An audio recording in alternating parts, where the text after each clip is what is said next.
सुबह पेशेंट उठा, खांसी आई और उसने टिश्यू पे देखा कि खून है, लाल सरस खून। और एक बार नहीं, बार बार खून आए, बार बार खांसी आए, बार बार खून आए, बार बार खांसी आए, बार बार खून आए। ऐसे 2 से 4 टिश्यू पेपर हो गए। सारा रूम लाल लाल होने लगा और घर में एक ही पैनिक हो गया। सब घबराने लगे कि इतना खून कहाँ से आ रहा है। किसी को लगा टीबी हो गया, किसी ने कहा लंग कैंसर हो गया, किसी ने कहा लंग फट गया।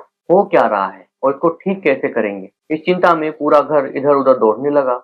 बहुत सारी टेंशन होने लगी। ऑब्वियसली अगर किसी के भी बलगम में या खांसी में खून आ जाए तो पैनिक सिचुएशन तो होनी है। कारण पता करना भी बहुत जरूरी है क्योंकि ये जानलेवा हो सकता है। नॉर्मली खांसी में आने वाले खून के कुछ सिंपल कारण होते हैं। कोई लंग में ट्रॉमा हो जाना, टीबी हो जाना या कोई कैंसरस ग्रोथ हो जाना। इन तीनों कारण की वजह से खांसी में खून आ सकता है। अब इसकी ट्रीटमेंट बहुत कॉमन होती है और कॉमनली उसे इजीली कंट्रोल भी किया जा सकता है। बट कुछ चीजों में कुछ कंडीशन ऐसी होती है कि जिसमें ट्रीटमेंट लेने के बाद कुछ दिनों तक रुक जाता है और फिर वापस बार बार आने लगता है।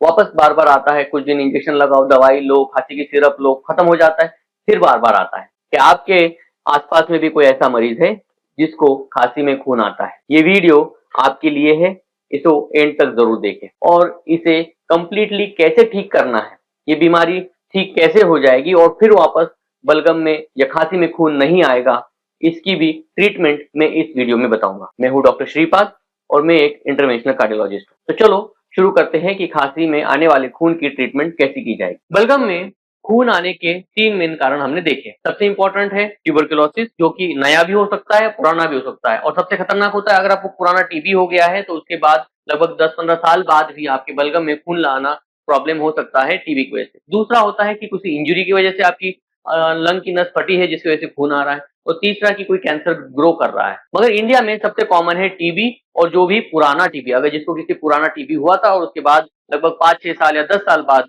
उनको बलगम में खून आता है, उसे हम कहते हैं पोस्ट टीबी ब्रोंकाइटिस। उसकी वजह से ब्लड आना कॉमन होता है। अब इसको ट्रीट कैसे किया जाता है? ट्रीटमेंट में सबसे कॉमनली कुछ दवाइयां होती है, कुछ इंजेक्शन होते हैं जो लगाने के बाद बलगम में जो खून है वो गाढ़ा हो जाता है और अपने आप वही सूख जाता है। कभी कभी पेशेंटों को कुछ ऐसे एंटी मतलब कफ सिरप दिए जाते हैं जिसकी वजह से कफ ना आए, तो ब्लड खून वही रुका रहे, वही जम जाए और फिर वापस खून आना बंद हो जाए। बट इसका एक प्रॉब्लम है, इसमें एक्चुअली ये है कि कभी कभी बीच में ये ट्रीटमेंट फेल होती है और अचानक से वापस खून आने के चांसेस बढ़ जाते हैं। अब इसको कंप्लीटली ट्रीट करना है तो हमें जहां से खून आ रहा है उसी को बंद करना चाहिए। तो इसमें क्यों ऐसी ब्लीडिंग हो रही है? जब भी किसी चीज में जहां इन्फेक्शन हो गया है और वो सूख जाती है तो वहां पर नई नसें ग्रो करती है बॉडी उसको हील करने के लिए।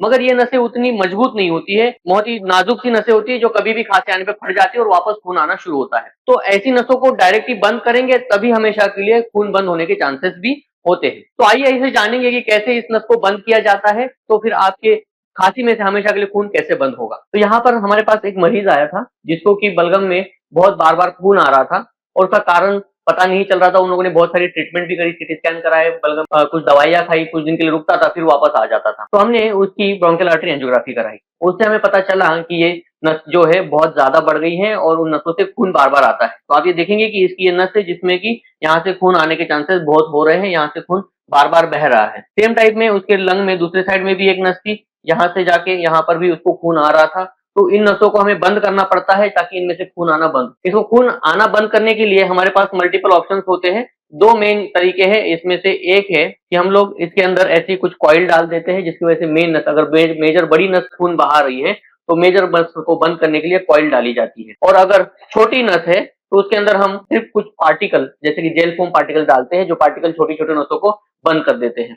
और फाइनली अगर आप देखेंगे जैसे हमने ये वाली इधर वाली नस बंद करी है, साइड में ही सेम टाइप में जो हमारी दूसरी नस है कॉइल की वजह से अपने आप आगे बंद हो गई। ऑब्वियसली पेशेंट पूरी तरह से ठीक हो जाता है और ये वापस कभी खून बलगम में नहीं आता है। अब आते हैं कि क्या ये कितनी बड़ी प्रोसीजर है। ये प्रोसीजर बहुत ही छोटी प्रोसीजर होती है, सिंपली पेशेंट होश में होते हुए की जाती है। इसके लिए कोई बड़ा ऑपरेशन थिएटर या कोई चीरा नहीं लगता है।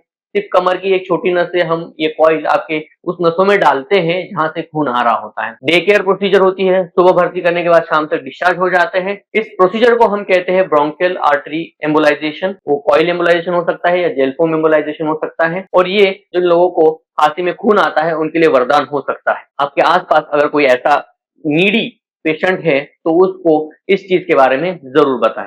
धन्यवाद।